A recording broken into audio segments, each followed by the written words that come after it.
What's up, ladies and gentlemen? Aaron Nix from the Wrestle podcast. I'm here to discuss WWE NXT, and I'm still buzzing. It was so fucking good, man.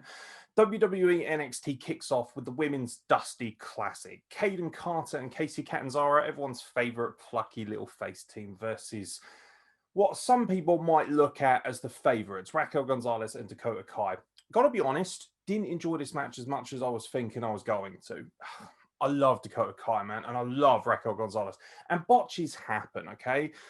But there are a couple of very high-profile botches in this match. It didn't look pretty. Now, I'm not going to lay into them too much about it because there are botches everywhere. Case in point, Dynamite, NJPW, wherever you look. Botches are a fact of life when it comes to wrestling and life itself. If we're being honest, I have botched many a thing, and I ain't talking about the average Hurricane Runner in the ring. But that being said, it still delivered what it needed to, and the end of the match was really good, nice and powerful. Raquel Gonzalez comes out looking like an absolute beast, and frankly, that's all I need from the match. But I think one of the biggest problems that stemmed from this match was this pacing of it. It was too fast. You know, I hate to be old man yells at clothes. But ultimately, it kind of rings true. Slow it down just a little bit. It's okay to have the fast-paced, high-octane, flippy, fantastic wrestling, but make sure that it means something and make sure that it's done with a certain measurement. It almost felt like the women were almost too keen to, impress and get out there and show a house of fire, and kind of backfired slightly because ultimately, there were quite a few high-profile botches. Obviously, they move on. Kacy Catanzaro, by the way, hitting that insane... I have no idea what she's going to call it. For the purposes of this podcast, I'm going to call it the Curly Whirly until she comes up with something else. By the way, anyone who doesn't know what a Curly Whirly is, come on. Brits, hit me in the comments. You know what a Curly Whirly is. The premium candy bar. Ultimately, though, decent enough match for what it was, but quite lackluster because of the mistakes that were made. As a little side note, Wade Barrett celebrating the fact that after 13 plus years in America, he is now officially a naturalized citizen of the United States. And to celebrate, what better way? He got a portrait of Hacksaw Jim Duggan and a shockingly bad-looking American Pie with Vic Joseph's thumb in it. There's a lot of jokes there. We'll leave it at that. State of your pie, by the way. Oh, God. It looked like a Mr. Kipling pie that had been in the fridge too long. Yet another British reference. I wonder how many Americans are going to be alienated by this podcast. Austin Theory versus Leon Ruff. Now, obviously, Austin Theory leaves quite a bad taste in a lot of people's mouths because of allegations and evidence that's been brought forth around him. That being said, he is a pretty magnificent talent. I have to say that I did enjoy this match. It was highly athletic, a little less botchy than the first one. And obviously, Johnny Gargano is kind of the glue of the Way. Now, people are slagging off the Way, saying it's not that good a faction. I totally disagree. The idea is that they're four very high-maintenance, Kardashian-esque douchebags. Pretty fucking easy to follow, if you ask me. Is the name the best name you can ask for? Maybe not. However, Johnny Gargano's insistence on using puns that incorporate the Way every single promo, I kind of find that funny. As a very dour Brit, I enjoy a pun. I thought this match was fine. Austin Theory gets the win. And then Dexter Lumis attacks Austin Theory after the match, grabs a lock of his hair, and it goes, Loomis, because you're not worth it. It's very strange. Very, very strange. But I kind of enjoyed it. And I love the fact that WWE are like, well, nobody likes Austin Theory because he may be a sex pest. So let's put him up against a serial killer because everyone can root for the serial killer. Great stuff. I love it. The sense of irony there is not lost on me. Congratulations, WWE. A winner is you. I have to give special mention to Tian Shan. Now, there was this promo for Xia Li, and ultimately it focused on the mysterious figure that we've been seeing during her entrances, this kind of almost archaic Chinese dynastic entity of sorts. Some people suggested it might be Andrade. I really hope not, just because he kind of deserves to be doing more than that. And ultimately, I don't want a Mexican guy playing a Chinese figure, although it does smack of WWE, especially when you consider guys like Yokozuna, who of course was Samoan, not Japanese. Just a tad of a difference there, Vince. I understand what you're up to, though. By the way, check out the Yokozuna documentary on WWE Network if you got the time. It's an amazing watch, and it's great to see some of that raw, authentic backstage footage and know so much about the Anoa'i family just from watching that alone. I love this promo. I've just watched Mulan. And for some reason, it kind of triggered that. It was like a darker version of Mulan. I'm very fascinated by Oriental theatrics, Oriental historics, whatever you might want to coin the term. Either way, I find it very fascinating. I love my kung fu films, and I love a lot of my old Chinese dynasty kind of level films as well. I just like that historical era. I'm very fascinated by it. So this actually really catered towards me, and I'm hoping that other people out there enjoyed it. And I'd like to know what you guys thought when you saw it. I thought it was brilliant. It told the story of Tian Sha, you know, this sister who kind of ended up selling her soul to restore honor to her family, and then eventually decided to continue this legacy and became this dark entity that's over 2,000 years old. And I thought it was really fascinating. I know a lot of snobs and a lot of fucking smarks and oh, well, that's unrealistic. You know, 2,000 years. They're not explicitly implying that this entity might be 2,000 years old. Ultimately, I thought it was a man, but it turns out it might have been a woman. No idea. Maybe it's a crossover. I don't know. Maybe it's gender neutral. Either way, it had my attention. Xia Li has done an amazing job in making herself look so much better through this role. WWE have done an incredible job in providing her with the material and the complete gimmick overhaul, because she's gone from being plucky Asian woman who can do some funny kicks to being a legitimate, almost triad-esque, but also with that old school Chinese dynastic feel. You know, she's done a great job of feeling like that kind of assassin.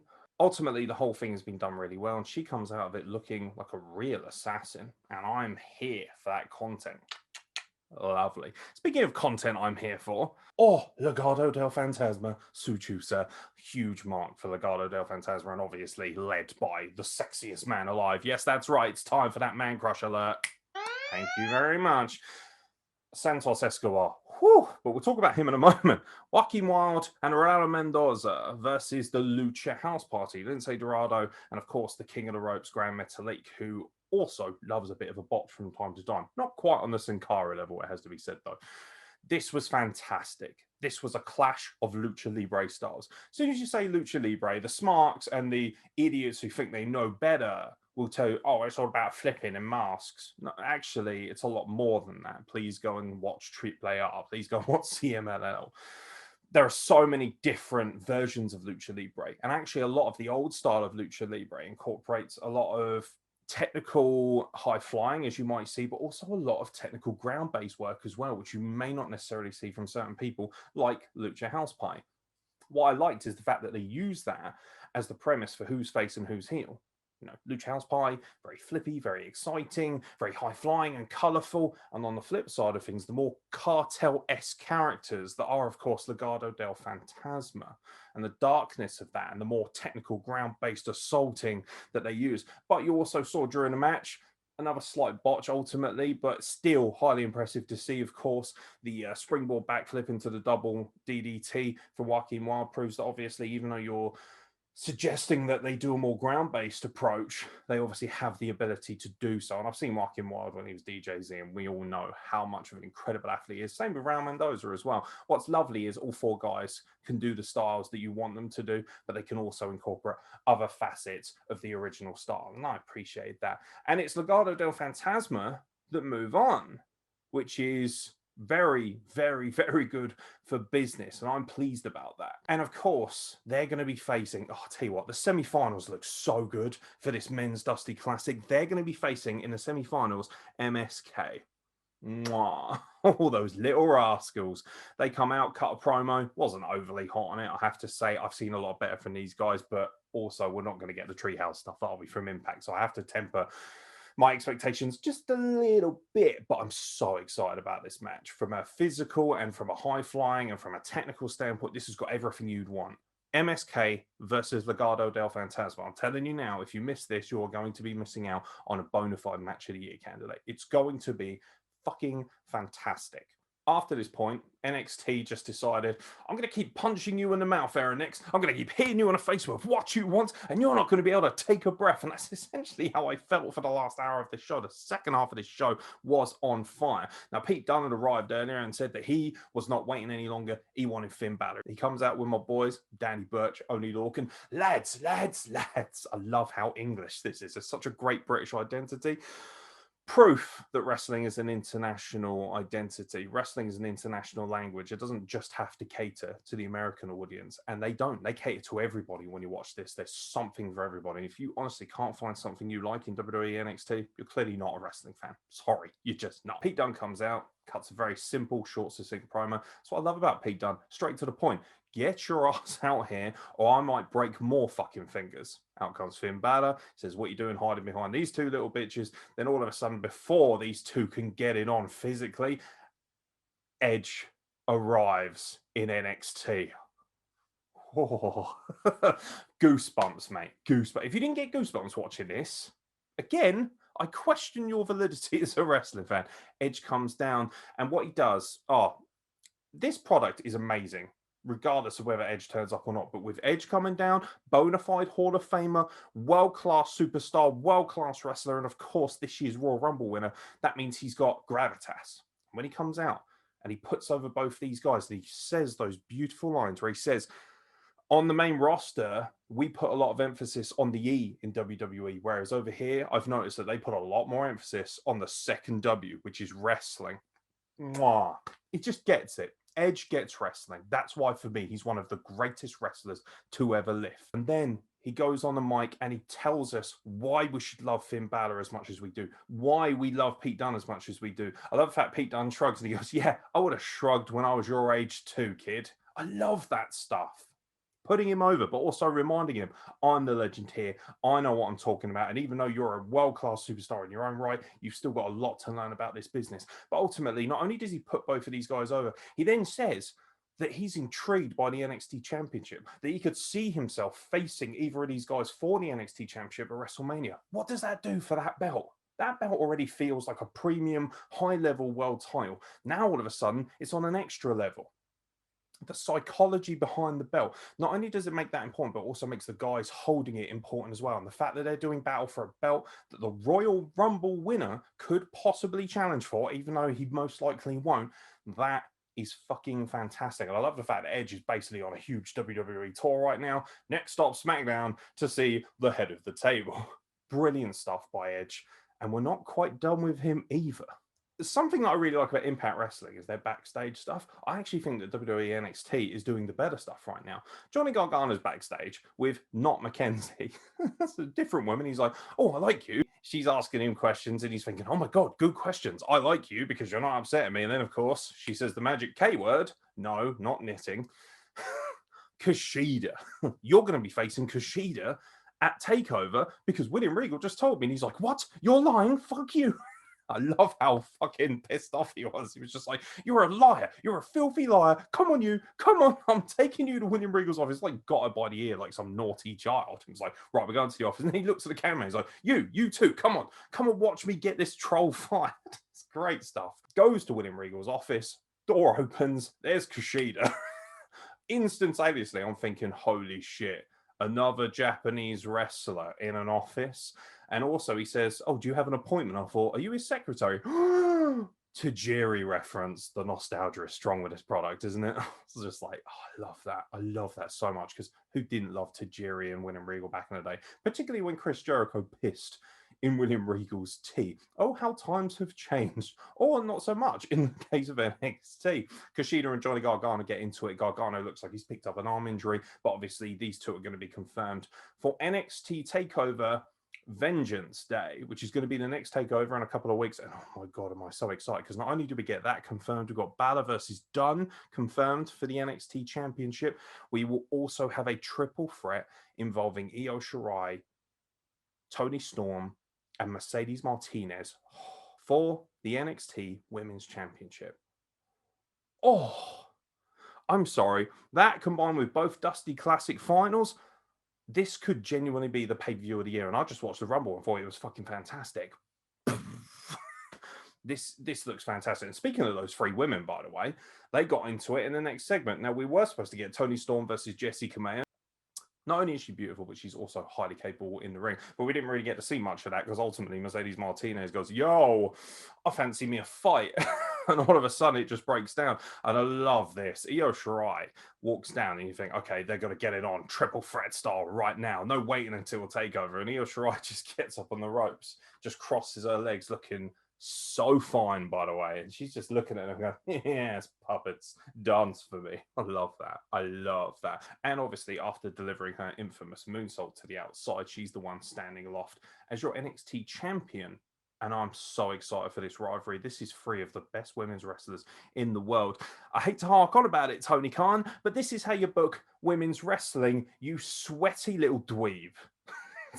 It fucking winds me up how anyone who watches AEW can honestly enjoy their women's product when they're being given this. If you're watching AEW and you genuinely think, oh yeah, I'm watching this product because they've got great women's wrestling. No. Simple as that. Just no. Watch this. It's incredible. You saw it across the show. There's so much to get your teeth into. It's not just these women. It's the improvement and evolution of Xia Li's character. It's the Women's Dusty Classic. It's Beth Phoenix on commentary. There's so many things here. And this is why they have the best women's division in the world, bar none. I'm sorry, nobody's getting close in terms of the quality of wrestling, the quality of storylines, and the quality of entertainment and character build. Not even close. And now it's time for the Uber Man Crush Alert. Santos Escobar, yes, ladies and gentlemen, he's your Cruiserweight champion and he's my Cruiserweight champion too. Oh, he champions my heart. He's a beautiful soul and he's taken on Kurt Stallion. I like what I've seen of this kid so far and I love this match. This kid can obviously work really well. And this is how you use outside indie talent coming in and becoming slowly stars in the performance center or however you want to put it in developmental. Instead of just chucking them on some show like AEW Dark and letting them just job out frequently, build them up slowly. Let the audience and the people watching at home know who he is, what he's about, what he's fighting for, and ultimately how he's got himself into this opportunity. And this match was really good. It was supposed to take place last week. We got it this week. I'm not going to quibble. Right before things really get going, we see Scarlett Bordeaux on the platform. Damn. That's all I've got to say about that. She is on fire. Wow. Although, obviously, I'm not going to say too much because I don't want to be murdered by her partner. But ultimately, and by the way, her partner is Man Crusher Alert 2. This is where I started getting very heated because ultimately this match is amazing. And you've got this concurrent running storyline with Killer Cross gunning for Santos Escobar. And a lot of people I saw on Twitter, and can I just address this? People saying, you can't wrestle him. You're not 205 pounds. That's not how this works. When he's defending the Cruiserweight title, you have to be 205.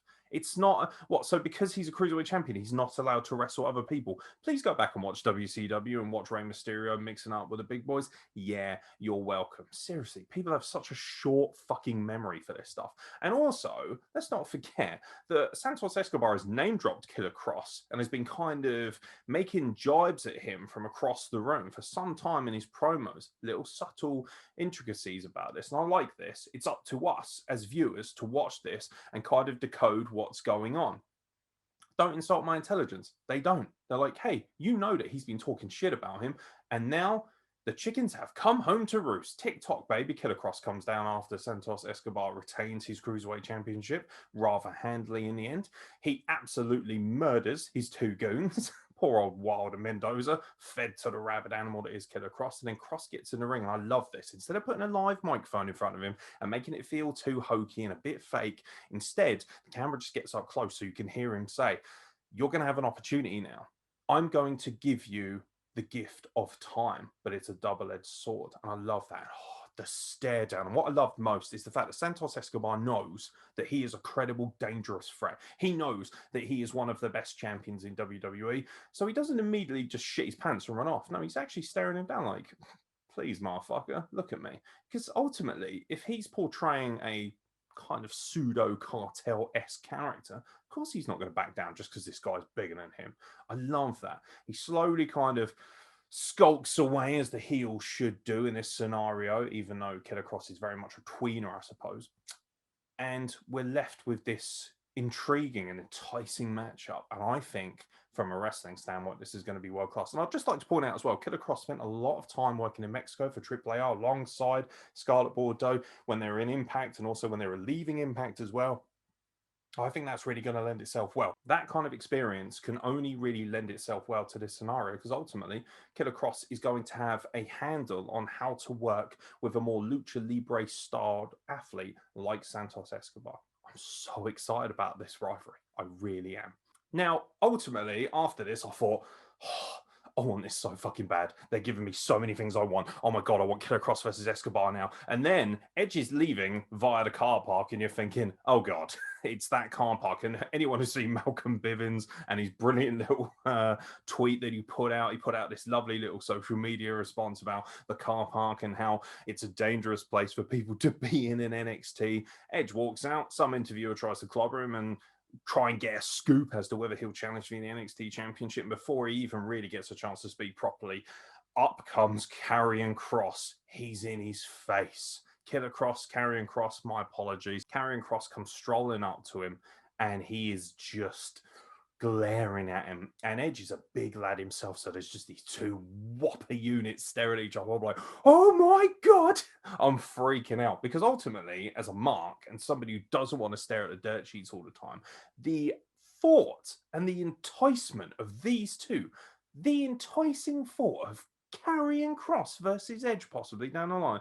Oh, and Karrion Kross's promo again, both guys were fucking magnificent. It felt like main event stars that they already are. Karrion Kross says to him, oh, so you want the NXT Championship? Well, I want you to think very carefully about the decision you're about to make because ultimately it means you're going to have to face me because irregardless of who you challenge for that title belongs to me. So you're going to have to face me down the line if you make that choice. And that is a choice you don't want to make. And I love the fact that Edge was like, hey, that sounds like a threat.